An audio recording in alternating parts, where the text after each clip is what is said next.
towards the main. That'll at least help stop some of those vultures that might slow the spread somewhat. But now a lot of dragoons being pumped out, and you wouldn't think that Harangue had just basically had a completely failed proxy. Nada getting a command center up of his own. Looks like he's planting some mines on this side of the base. Shuttle should be out shortly. Looks like the vultures headed that direction already. So nice tactic from Nada. Harangue, though, putting up an excellent fight, I have to say, an excellent fight. Vultures, I'm not quite sure why they were wandering around like that. It looks like they pulled back for a second. That there's no probes or really anything headed that direction. So vultures, yeah, now wandering up. Another vulture just kind of wandering down, and just to kind of check things out, make sure the path, the coast is clear, and they're going to drop right into the main. Those dragoons have a long way to travel to get back in defense, so he's going to have to rely on dragoons perhaps popping out as far as reinforcements go. Vultures immediately running up. They're going to get a decent amount of kills, as well as see that starport. I'm sorry, that Stargate. It looks like a probe was trapped back there, perhaps to provide kind of that overlord, do that grouping. That one's going to get killed, and now a little bit, that's pretty significant economic damage on Harangue's base. Vultures planting some mines, backing off, and oh, careful! Didn't take a hit right there. Some not beautiful micro, I've got to say. Very close range, and now the observer clearing out the mines in the backfield, but even that little bit will help Nada out. But with that, this is the thing with that decision making, putting that starport at proxy, he's expecting to get more use out of it than he did. So that's kind of a waste of 50 resources, and that also left it quite exposed. Although I suppose it did that did kind of do the dual thing of giving him some vision at the 12 o'clock position, making sure that Harangue wasn't taking any bases there. A couple more factories going down, so Nada getting really aggressive, just going to start pumping a lot of troops. He's already got his third base wandering up.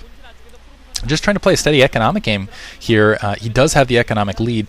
Arbiter Tribunal now being placed in the field. And the question is will it be enough? The question is it be enough? Never mind. I've gotten some complaints about that. I'm actually trying to get rid of that in my commentaries altogether. The question is, it's one of those commentary fallback things, so I'm trying to be less stereotypical. Single Dark Templar is managing to wander.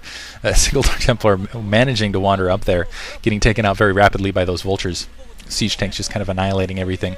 But Nada looks like he's happy just to play camper Terran. He figures that he's going to be able to have a larger troop count to take additional bases, stay one ahead of Harangue through the mid game, but honestly I feel like that gives Harangue additional options, and I don't like keeping players in the game, especially don't give them opportunities, is my opinion, especially when you had what felt like a death grip earlier, because you're just maybe giving them a chance to win the game on kind of a blue moon. You might as well just finish it off. But Harangue right back in position. He's got some decent tech out with Nada not pushing and playing a little bit defensive. He's kind of allowing himself to be somewhat exposed. Shuttle severely damaged, but it doesn't look like he's going to be able to accomplish a lot, even with that Dark Templar dropping out. One getting picked off. It looks like the second getting picked off. Some pretty bad micro there, actually, by Harangue. He could have, done the drop on the comsat, lifted his units back in. Armory now being placed, and Nada actually skimping on the upgrades as well, which is one of the major advantages for Terran over Protoss. Is Protoss oftentimes will skimp on upgrades altogether just to try to keep their bases running, keep their units running. When you skimp on the level 1 weapons upgrade, level 2 weapons upgrade, that just makes Dragoons all that much more powerful. So Nada, skimping on that, I guess, to get an earlier third and just continue pumping the troops. Looks like the control tower is going to get taken out. Still no vulture just wandering out there to take out white guys. Yo, what's up? That drunken hat. They still didn't wipe out the Templar archives to the north. And yeah, kind of shocks me. A couple more factories being placed. Nada just gathering up an attack force. Immediately coming up as those probes are in transfer, so very nice timing in that regard. It looks like both players right around where they want to be. And oh, he's going to kill so many probes right there. Got just 8 or 9 probes in transition. Beautiful timing right there. It looks like he's going to drop a mine behind and try to escape the rest of those vultures through. But this has been the entirety of Nada's attack force, and it looks like Nada is actually playing his old style. This is kind of the old school Tornado Terran, which is build up your own economy, send out vulture harass, and try to decimate your opponent's economy. And you just send out steady harass, send out steady harass, keep doing it, and then eventually come out with this huge army. And when because you've been able to just nail those probes so often, you just have such a huge advantage as far as your troop count. There's nothing they can do. Looks like that Arbiter has been produced. I assume Stasis is being upgraded. not as large a force as I would expect of him at this stage of the game, especially off 3 bases and as many factories as he has.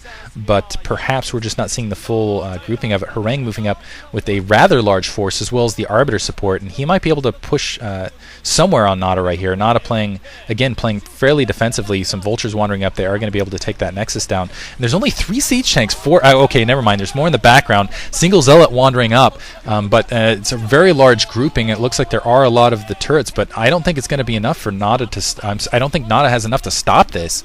Just the troops wandering all the way in. Dragoons still running free. 4 more tanks sieging up, but still a lot of Dragoons and more Zealots to come. So Nada losing a lot there. And there's the stasis that leaves just 3 tanks in the background. So I was mistaken. There was no army in the background really to support this.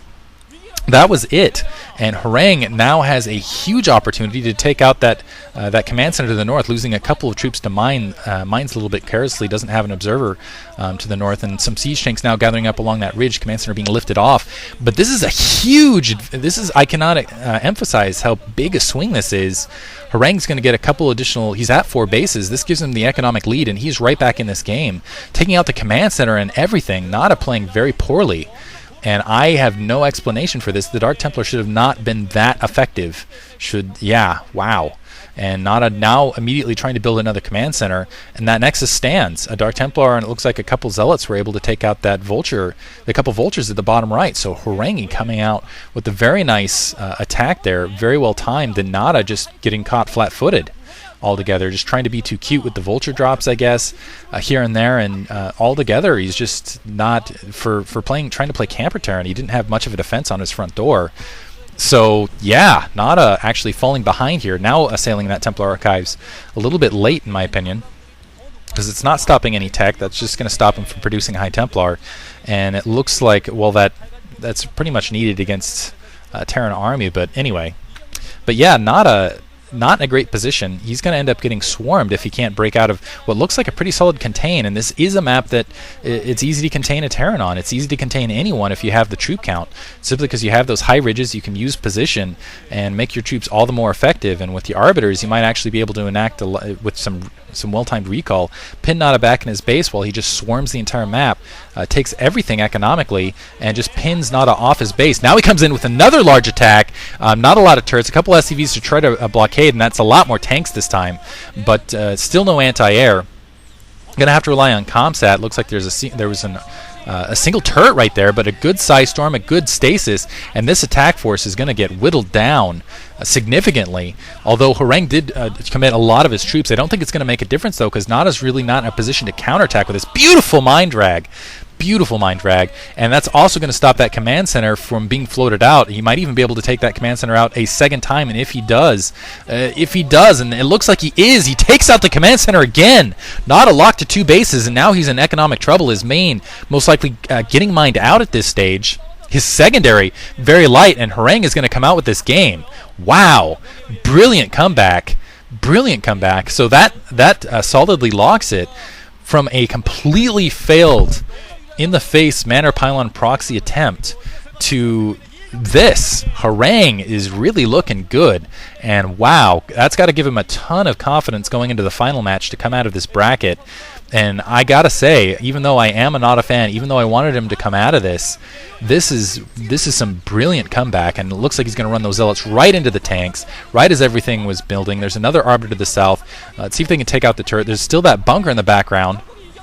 Looks like that Arbiter is going to get taken out, just do a little bit of bad macro. But this is the thing, Harang can just keep throwing the troops this direction as long as he keeps that third base from going up, as long as Nada keeps building it at that somewhat exposed position. He's going to end up coming out with this more Psy Storm, and now it's Zealots running free, it looks like, with just 1 tank left out in the field. That was all of Nada's attack force. He's going to have to GG here, because that's it. He's got 5 troops maybe to throw against Harang's constantly flowing troops that are going to start running into his base.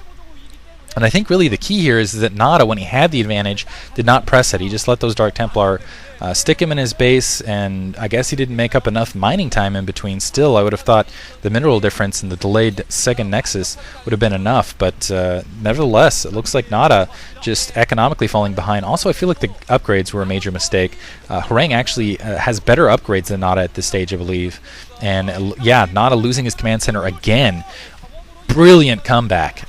awesome comeback for Harang. Mine's going to be dragged in a couple tanks. Zelt's just kind of running all over the base, clearing things as best they can. But that's GG. Wow. Wow. Excellent comeback, and that's what you want to see out of an MSL game right there. And I got to say, it's been stacked, and these are the game. This is what I expected of every game of the MSL this season. This level of play, this level of awesomeness out of players like Harang. So, woof, awesome, awesome, awesome from Harang. I got to say, and again, yeah, this is why I can't expose commentator bias, because then it's like, oh, well, you know, I wanted Nodder to win, but then Harang wins, and it's like, geez, there's GG. Hope you guys enjoyed it. Beautiful, beautiful play. Thanks for listening.